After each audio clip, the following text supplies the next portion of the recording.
Hi friends, Knife Detector here. So recently I went on an awesome trip to California, and I live in deep South Texas. And as a wonderful side surprise to this trip, I ended up meeting up with my friend Rod from RJ's Knives.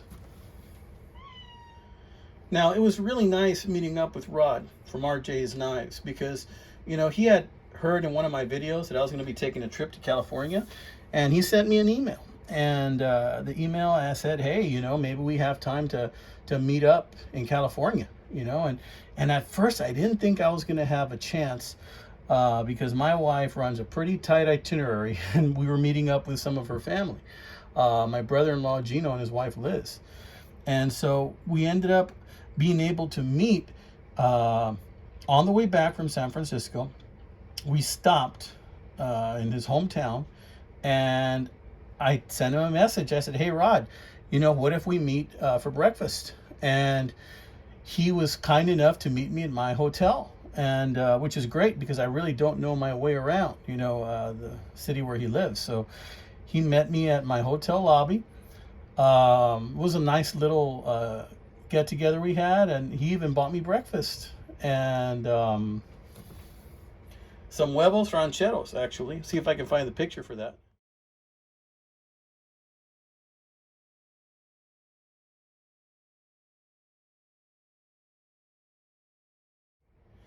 Yeah, we had a real nice time. But while I was in California, I tell you what, guys, I picked up more knives than I deserved. And I just want to say thank you to Rod for treating me with such hospitality. It was really nice meeting up with you. I truly felt like I met up with a friend. And friendship is something that is really something that we need to value, especially in among men. I think we need to value our friendship, and we need to be there for one another. Okay, that being said, guys, let me go ahead and let me show you. I got so many knives. I feel so darn spoiled with what I came out with over in California. So I'm going to start with some things I picked up. I think in the order that I picked it up. I'll go ahead and I'll talk that way. So my brother-in-law, he's really big on this place called Idlewild in California. And check this out. This is a right edge trapper. It's got white bone. I don't think that's real turquoise. I think that's just like maybe plastic inlay, black. I don't think that's real like carnelian. I think that's just like red plastic and blue plastic and black plastic inlay. But it's done really nicely with the white bone, and I really like it. Here you can see that's the main blade, right? And I actually carried this in my pocket a lot while I was in California. And again, this is a right edge that I bought at a small town called Idlewild. And I was really happy to find it. And I'm just getting into trappers again because my friend David Curley sent me a trapper, and I've really not been into trappers as much. But I'm beginning to like the feel of them. They carry really nice in the pocket, that's for sure. And there's a lot of nice sheaths out there that you can get with these. And this set me back about 26 bucks before taxes. And I thought for 26 bucks, it is a right edge, but that's a pretty decent price on this thing. See, it has a few more embellishments there, and the spacers, brass liners. Not bad, right? Really like this one. That's the first one I picked up for 26 bucks. And then in that same town, Idlewild, I went into this antique store and had a nice conversation with this lady.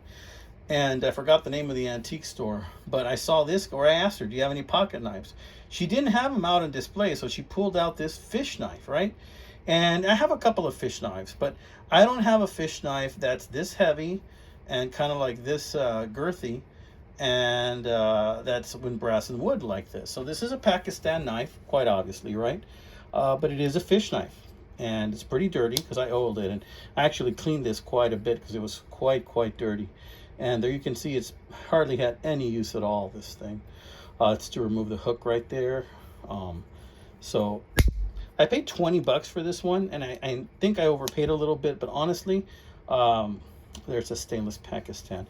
When I buy a knife like this, I buy it more for the memory and for the conversation that I'm going to have, like with the shop owner, and because it's something that I don't see every day. And I hadn't seen one of these that was brass and wood, It does have some tarnish, as you can see there. I tried to do a lot of polishing to take off some of that tarnish, but I tell you what, some of it was really on. You can tell this thing's probably from the 80s or 70s. And it really wasn't used much. And I'm still trying to put an edge on this thing because it's a little bit dull. But I'm going to keep working on it. And this would even be a nice pocket carry, I think. Tell me what you think about this big old fish knife I found. Especially you, Tobias, if you happen to see this video, tell me what you think about this big old fish knife I found. It's not bad, kind of heavy. So that's the second one I got, guys. So this is also in the town of Idlewild, and now it has snap. It didn't have snap before. Okay, so we're gonna leave that right there. Now, beyond those I got in Idlewild, this one and this one. Then after that, I hadn't really gotten much. And so when I met up with Rod, Rod ended up gifting me 2 knives. So Rod gifted me this really cool Ozark Trail. And there's a lot of reasons why I like this knife. Now, as you know, Ozark Trail is a Walmart brand, but they've been starting to make some really nice knives. Now, if you take a look at this Ozark Trail, you'll see that it kind of has the same shape in the handle as a Buck 112. And you know I like me a Buck 112, right? And so it has this same curve right here that a Buck 112 has.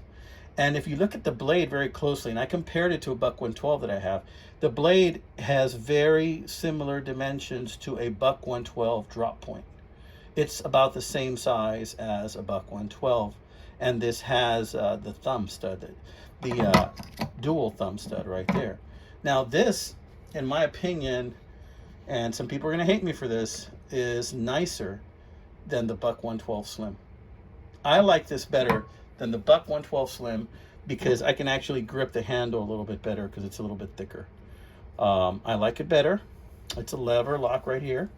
So if you wanted to, you could open it like that. It's got this, so you can open it kind of quick if you want to, and kind of just whip it back if you want to, like that, and close it.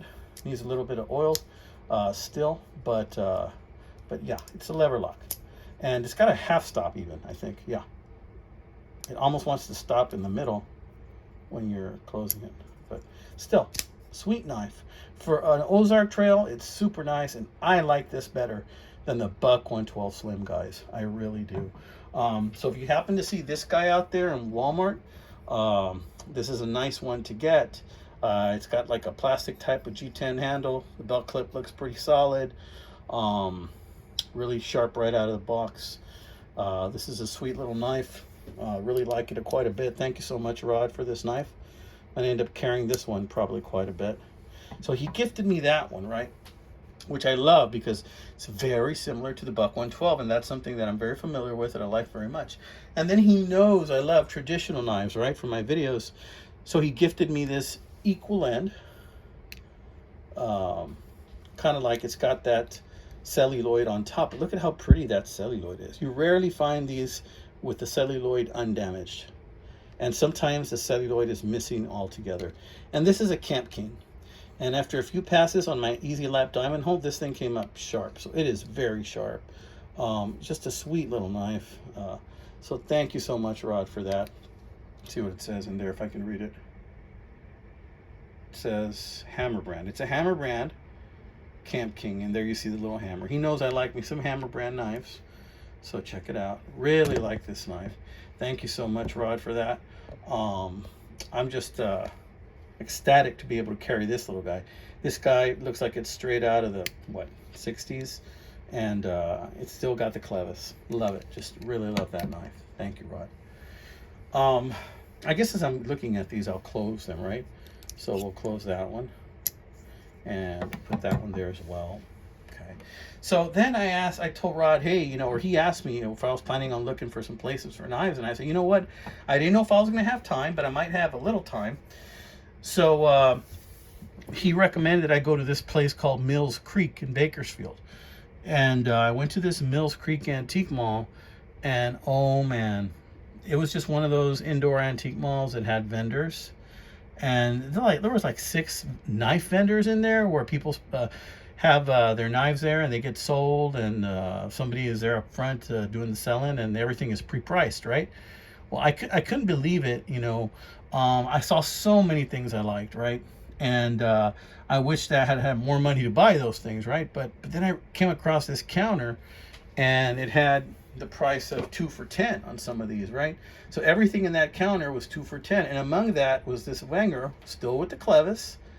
And this is a Vanger. I think this is a Vanger Adventure. See, it's got the fluted corkscrew there, and this is an old one, guys. See that? This is the can opener on that one. The older style can opener. I think this is a Traveler. It's got the nail file right here. And sorry about that. I have some cats that aren't getting along right now in my house, if you hear anything. This also has a saw. So if you know the name of this one, let me know. But I think this is the Traveler. And really like it. Really like it.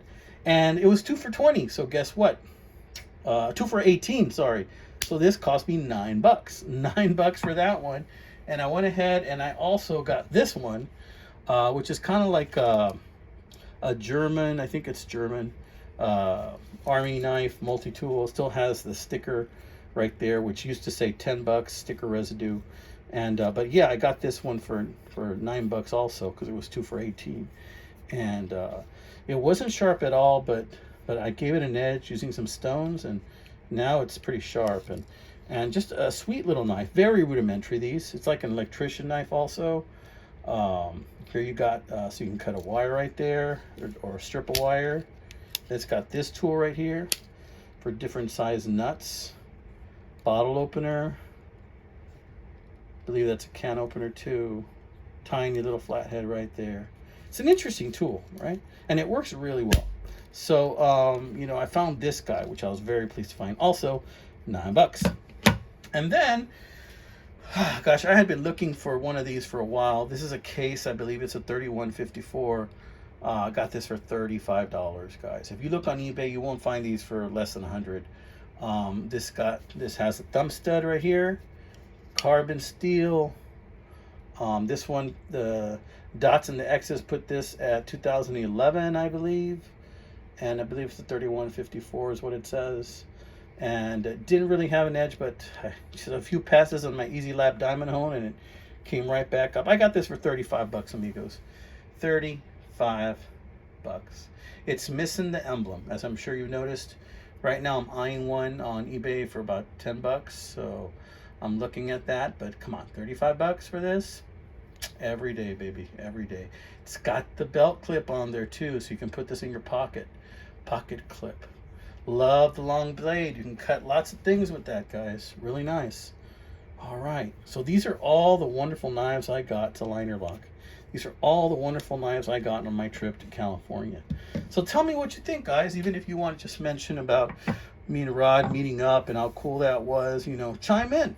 And have a wonderful, wonderful weekend ahead. God bless you guys.